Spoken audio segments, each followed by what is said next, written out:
Bem-vindo ao canal Hugo Merchan. Você já ouviu falar de construções tão grandiosas que desafiam a lógica? Monumentos erguidos com riquezas inimagináveis que desafiam o tempo caíram misteriosamente ou escondem segredos que a ciência ainda tenta, sem sucesso, explicar. A Bíblia menciona algumas das construções mais impressionantes da história, e cada uma delas carrega um mistério oculto, uma mensagem perdida ou uma verdade que poucos ousam investigar. Neste vídeo, você embarcará em uma jornada fascinante por 5 das construções bíblicas mais incríveis e os segredos que elas escondem. Mas fique atento, a última da lista desafiará tudo o que você pensava saber e pode te deixar sem palavras. Está pronto para explorar os mistérios que unem fé, história e arqueologia? Então prepare-se, porque o que vem a seguir pode mudar sua perspectiva sobre o passado e o futuro. Vamos começar. As maiores construções da Bíblia. Você já imaginou como seria construir um navio gigantesco sem tecnologia moderna? Sem guindastes, sem serras elétricas, apenas madeira, mãos calejadas e fé inabalável? Foi exatamente isso que Noé fez, e séculos depois, sua história continua a intrigar cientistas, arqueólogos e aqueles que acreditam no impossível. A Bíblia revela que, em um tempo de extrema corrupção e caos na Terra, Deus escolheu um homem para uma missão que parecia impossível: construir um refúgio colossal para salvar sua família e representantes de todas as espécies de animais de um dilúvio global. Imagine a cena. Noé recebe essa ordem divina, começa a cortar madeira, entalhar encaixes, projetar compartimentos. O trabalho foi árduo, décadas de construção sob o sol escaldante, enfrentando zombarias, dúvidas e o peso de ser o responsável por preservar a criação de Deus. Mas a arca não era um barco simples, suas dimensões eram gigantescas, aproximadamente 137 metros de comprimento, 23 metros de largura e 14 metros de altura. Dá para acreditar? Para você ter uma ideia, era quase do tamanho de um navio cargueiro moderno, todo feito de madeira, de gofer e revestido com betume para resistir às águas. Agora pense comigo, como Noé conseguiu essa façanha sem ferramentas avançadas? Como organizou os animais dentro da arca? E acima de tudo, houve mesmo um dilúvio capaz de cobrir montanhas? Mito ou realidade? A ciência tenta responder. Geólogos e historiadores encontraram indícios de uma grande inundação na região da Mesopotâmia. Estudos sugerem, há milhares de anos, um evento catastrófico pode ter submergido vastas áreas, dando origem à tradição do dilúvio global. Mas o que mais chama a atenção são as supostas descobertas da própria arca. Em 1959, um piloto turco sobrevoou o Monte Ararat e identificou uma formação semelhante ao casco de um navio. Desde então, várias explicações tentaram confirmar se os restos das embarcações de Noé estão ali. Algumas missões encontraram pedaços de madeira petrificada e até estruturas geológicas compatíveis com um grande navio. Mas a pergunta permanece: seria mesmo a Arca de Noé? A ciência ainda debate. Enquanto isso, a fé permanece inabalável. Imagine estar diante de uma cidade cercada por muralhas colossais, tão espessas e imponentes que pareciam intransponíveis. Uma fortaleza construída para resistir a qualquer inimigo, protegendo seus habitantes de qualquer ameaça externa. E agora, tente visualizar o impossível. Essas muralhas não caem por arietes explosivos ou máquinas de guerras. Elas desabam por algo muito mais enigmático: o som de trombetas e gritos de fé. Essa é a história de Jericó, uma das cidades mais antigas da humanidade e palco de um dos eventos mais misteriosos e controversos da Bíblia. Um evento tão extraordinário que ainda desafia a lógica e intriga os cientistas e historiadores. Mas isso realmente aconteceu? E o mais importante, o que a ciência tem a dizer sobre esse impressionante colapso? Segundo os relatos bíblicos, Jericó era uma cidade fortificada, protegida por muralhas tão altas e resistentes que qualquer ataque parecia praticamente impossível para os israelitas, que haviam vagado pelo deserto por 40 anos. Conquistá-la parecia um desafio intransponível, mas Deus tinha um plano que desafiava todas as estratégias militares conhecidas. O exército israelita recebeu uma ordem peculiar: marchar ao redor da cidade uma vez por dia em completo silêncio durante 6 dias, sem ataques, sem armas, apenas uma marcha silenciosa, como se esperassem por um sinal invisível. No 7º dia, algo diferente deveria acontecer. 7 voltas ao redor da cidade, trombetas ecoando pelo ar e um grito uníssono de todo o povo. E então, abruptamente, de forma inexplicável, intocável. Simplesmente as muralhas desabaram. Não por máquinas de guerra, nem por terremotos previsíveis, mas apenas pelo som e o poder de Deus. Agora pare e pense, isso é possível? Como uma simples marcha e o som de trombetas poderiam derrubar muralhas tão resistentes? Durante o século XX, arqueólogos começaram a investigar Jericó em busca de respostas, e foi aí que a história ficou ainda mais interessante. Na década de 1950, a arqueóloga britânica Kathleen Kenyon conduziu uma escavação detalhada na região e fez uma descoberta chocante. Havia de fato ruínas de uma grande muralha que parecia ter desabado repentinamente. Mas o mais surpreendente, as evidências sugeririam que as muralhas caíram de dentro para fora. Isso era algo completamente incomum. Normalmente, quando a cidade é invadida, as cidades são derrubadas de fora para dentro, por ataques. Mas em Jericó, o colapso parecia ter vindo de dentro para fora. Isso coincide com o relato bíblico que diz que as muralhas não foram derrubadas por forças humanas, mas por algo muito maior. Mas e se houver uma explicação natural para este evento? Alguns pesquisadores sugerem que um terremoto pode ter sido a verdadeira causa do colapso. De fato, Jericó está localizado sobre uma falha geológica e tremores são relativamente comuns na região. A ideia de terremoto poderia fazer sentido se não fosse por um detalhe crucial: como Josué e os israelitas poderiam prever exatamente quando o terremoto aconteceria, e mais, como ele teria ocorrido exatamente no momento das trombetas e dos gritos de guerra. Se fosse mesmo um terremoto responsável, então teríamos que admitir uma sincronia quase impossível. Poderia esse ser um daqueles casos que a ciência e fé se encontram? E se Jericó caiu por causa de um evento muito além do que podemos explicar? Uma coisa é certa: a história de Jericó continua sendo um dos maiores mistérios da arqueologia bíblica. Agora, imagine um edifício tão grandioso que suas paredes eram revestidas de ouro puro, refletindo a luz do sol com um brilho celestial. Um lugar tão sagrado que foi construído para abrigar a própria presença de Deus. Esse era o Templo de Salomão, a obra-prima da arquitetura sagrada de Israel. Uma construção envolta em mistério, reverência e poder. Mas como uma maravilha arquitetônica dessas foi erguida? O que a arqueologia revela sobre sua existência? E o mais importante, qual é o seu verdadeiro significado espiritual? A história começa com Davi, o grande rei de Israel. Seu coração ardia com o desejo de construir um templo para Deus. No entanto, essa missão não seria dele, mas de seu filho, o sucessor Salomão, o rei mais sábio da história. O local escolhido não foi por acaso. O Monte Moriá, um ponto de energia e fé, foi o mesmo lugar onde séculos antes Abraão quase sacrificou seu filho Isaque. Um local marcado por eventos sobrenaturais e divinos. Mas a construção do templo não seria apenas uma façanha de engenharia. Seria um projeto colossal, onde cada detalhe tinha um propósito divino. As pedras usadas na construção foram cuidadosamente talhadas, cortadas e preparadas longe do local da obra. Um detalhe impressionante: nenhum som de martelos ou ferramentas era ouvido no canteiro, conforme a ordem de Deus. Isso levanta uma pergunta intrigante: como foi possível mover blocos de pedras gigantescos e deixá-los perfeitamente e erguer um templo monumental sem o uso de ferramentas barulhentas no local? Os cedros do Líbano, uma das madeiras mais nobres da época, foram trazidos de terras distantes. Seu aroma sagrado preenchia o ar, e o seu uso não era apenas estético, mas um símbolo de realeza e conexão com o divino. Então vem o detalhe mais impressionante: todo o interior do templo foi revestido de ouro puro. As paredes brilhavam com um esplendor celestial. Querubins esculpidos, palmeiras e flores adornavam cada canto, criando uma cena que transcendia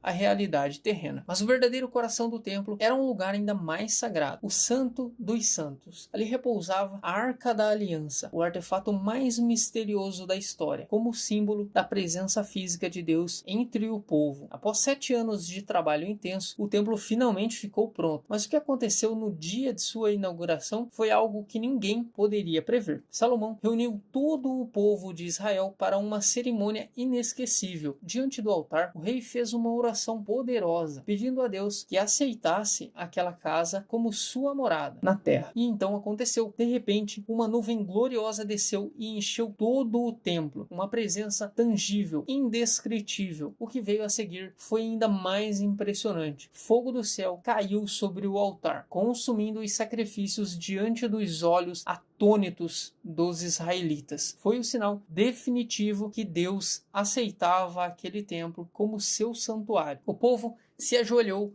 em reverência. Naquele momento, estavam na presença do Criador vivo e real. Mas a história não termina aqui. O Templo de Salomão permaneceria em um enigma ao longo dos séculos. Seus segredos, sua destruição e os mistérios que o cercam ecoam até hoje. Imagine um mundo onde toda a humanidade falava uma única língua, sem barreiras, sem fronteiras. Todos os povos viviam em perfeita comunicação, unidos por um único propósito: construir uma torre tão alta que alcançasse os céus. Mas essa ambição, em vez de aproximar homens de Deus, despertou a sua ira. E então, algo inacreditável aconteceu. A comunicação foi irremediavelmente rompida e a grande construção foi abandonada para sempre. Mas o que foi realmente a Torre de Babel? Ela existiu de fato? O que a arqueologia tem a dizer sobre essa história? E o mais importante, qual a grande lição essa construção nos ensina ainda hoje? A Bíblia nos conta que, após o grande dilúvio, os descendentes de Noé começaram a se espalhar pelo mundo e repovoar a terra. Por um tempo, permaneceram unidos, falando uma única língua, algo que lhes dava um poder extraordinário, a capacidade de se organizar sem limites, de avançar sem obstáculos. Em determinado momento, esse povo decidiu se estabelecer na planície de Sinar, uma região que hoje corresponde à antiga Mesopotâmia. Mas eles não queriam apenas viver ali, queriam deixar sua marca com uma tecnologia inovadora para a época: tijolos cozidos no fogo e betume como argamassa. Começaram a construir uma estrutura monumental, uma torre tão grande e ambiciosa que se tornaria o símbolo máximo da autossuficiência humana. Façamos um nome para nós, para que não sejamos espalhados pela terra. Gênesis 11:14. Assim proclamaram. Eles queriam alcançar os céus, mas não só isso, queriam desafiar Deus. A construção avançava. A torre subia cada vez mais alto. O poder humano parecia ilimitado.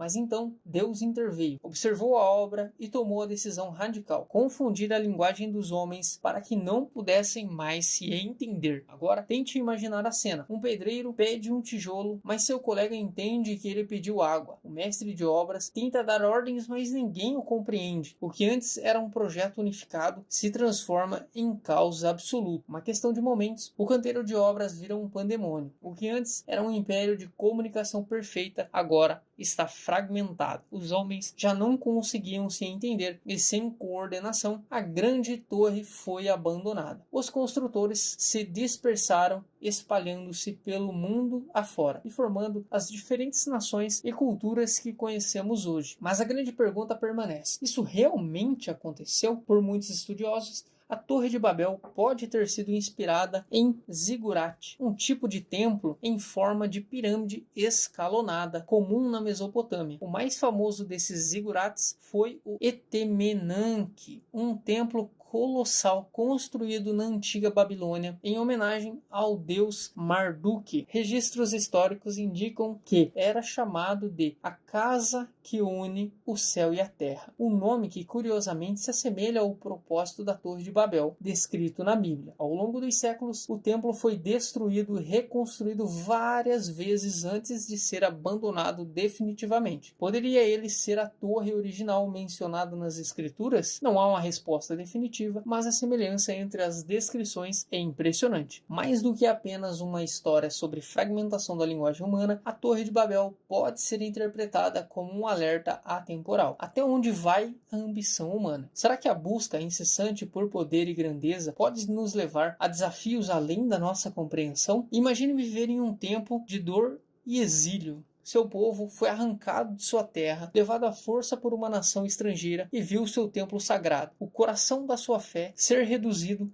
a a escombros. Para muitos, isso teria sido o fim da conexão com Deus, mas não para os judeus. Quando retornaram do cativeiro da Babilônia, trouxeram consigo um sonho: reconstruir o templo e restaurar sua fé. O segundo templo de Jerusalém não foi apenas um edifício, foi um símbolo de renascimento, esperança e identidade para toda uma nação. Mas como essa grandiosa construção foi erguida, o que o tornava tão especial? E acima de tudo, por que foi destruída de forma tão trágica? Após 70 anos de exílio na Babilônia, os judeus finalmente puderam retornar para casa. O rei persa Ciro o Grande não apenas permitiu o retorno, mas também ordenou a construção do templo e ajudou a financiar a obra. Mas, ao começarem a construir, enfrentaram uma dura realidade. O novo templo não seria como o de Salomão. Era menor, menos luxuoso e sem a Arca da Aliança, sem o brilho do ouro puro cobrindo suas paredes. Os anciãos, que ainda se lembravam do primeiro templo, choraram com tristeza nos olhos. A nova estrutura parecia pálida diante da antiga glória. Mas então algo inesperado aconteceu. O profeta Ageu trouxe uma mensagem surpreendente. A glória desta última casa será maior do que a da primeira. Ageu 2:9. Mas como isso seria possível? Como um templo aparentemente inferior poderia ser mais glorioso do que o de Salomão? Séculos depois, o rei Herodes o Grande, obcecado por grandiosidade, decidiu expandir e embelezar o segundo templo. O que antes era uma estrutura modesta tornou-se uma das maravilhas do mundo antigo. O pátio do templo foi duplicado, criando um vasto complexo religioso. Colunas monumentais e enormes passarelas foram construídas, impressionando qualquer visitante. Partes do templo foram revestidas com ouro e mármore branco, fazendo sua estrutura brilhar sobre o sol de Jerusalém. O resultado, um edifício tão esplêndido que deixava os peregrinos maravilhados. O templo tornou-se o coração pulsante do judaísmo, onde multidões se reuniam para orar, sacrificar e buscar a presença de Deus. Foi nesse templo que Jesus ensinou, expulsou os mercadores e fez uma declaração profética chocante: não ficará pedra sobre pedra que não seja derrubada. Mateus 24:2. Uma profecia que se cumpriria de forma devastadora no ano 70 depois de Cristo. O Império Romano sitiou Jerusalém em resposta à primeira revolta judaica. Após meses de combates brutais, os romanos invadiram a cidade e incendiaram o templo. Relatos históricos contam que o ouro derreteu com as chamas e escorreu entre as pedras, levando os soldados romanos a desmontar cada parte do templo para recuperar o material precioso. Quando tudo terminou, restaram apenas ruínas e o único fragmento da estrutura, o muro ocidental, um dos últimos vestígios da grandeza do templo, e ao mesmo tempo um lembrete da dor da perda. Mas a história do templo não termina aqui. O templo era o lugar da presença de Deus, onde se ofereciam sacrifícios e o povo buscava o perdão e orientação. Mas algo mudou. Jesus trouxe uma mensagem revolucionária: destruam esse templo e eu o reconstruirei em 3 dias. João 2:19. Ele não falava apenas de pedras e paredes, falava de si mesmo. O verdadeiro templo não seria mais um edifício. Deus passaria a habitar nos corações das pessoas. Agora, pense comigo, se Deus quer habitar em você, sua vida está preparada para recebê-lo? Esse foi mais um vídeo, trouxe essa reflexão aqui para vocês. Eu sou o Hugo Merchan e